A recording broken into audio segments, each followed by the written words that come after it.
Hey everybody, Dom here. Today I'd like to talk about the Dirty, Hairy, Angry Video Game Nerd review video.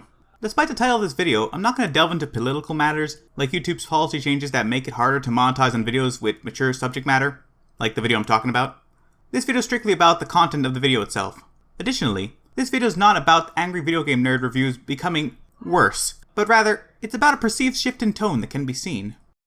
Alright, so to begin with, the main reason why I'm making this video in the first place is because I think the Dirty Harry review video stands out from the rest. There's just something slightly off.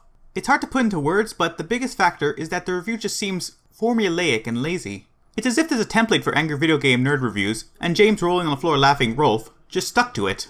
Here's some examples of what I mean by formulaic. Why must every single metaphor have an animation? Did the old AVGN videos hold the viewer's hand so tightly as to not let them use their imagination a single time? The formula goes like this. The nerd will say, "It's like," and then follow it up with some outrageous analogy, usually involving feces. It happens like 20 times in this episode. Another factor as to why these metaphors come off as formulaic is because they feel forced. Look at the first one and tell me this wasn't just put in to follow some hidden AVGN episode template. And that does make my day, because it sounds pretty good. Too bad everything after that goes downhill. It's like cutting the brake lines on a dump truck, and then it crashes into a sewage treatment plant. But the dump truck was actually full of shit to begin with. How did "too bad everything after that goes downhill" end in such a forced metaphor? Maybe the animation was made beforehand and Rolf really wanted it in the episode, and so it was forced into place.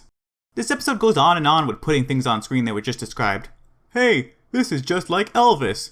Allison Cooper was mentioned, better put him on screen. Hey, what if Scorpion threw scorpions? Crowbars were mentioned, better get a picture.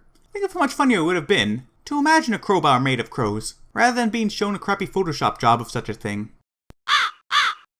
It just keeps going. Here's Sonic the Hedgehog.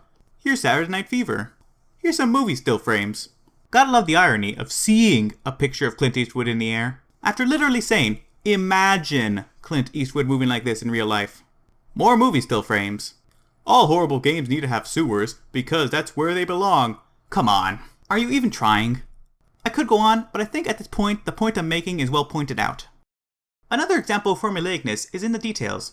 Nerd episodes start with a historical overview, end with a sequence where the game is thematically destroyed. All the checkboxes are checked off. There's the moment of fake optimism, leading into harsh spitefulness.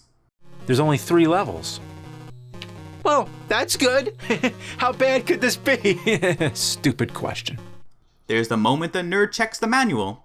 There's the moment where he freaks out that something looks suggestive. Yes, a mature game has drugs in it. It's not a big deal. Can we move on? Can't forget the trope of the nerd finding out the game is longer than it seemed at first, so he does something to demonstrate his anger. And who can forget the AVGN trope of making fun of video game logic because it could never happen in the real world? What, you never jumped on a complete stranger and instantly switched clothes with them? Again, like I said, all the checkboxes are checked off. This AVGN review is structured like the most bland and default AVGN review you could think of. Why innovate with a bow and an arrow when you could just do the same old and still get the job done? Anyways, that was the video.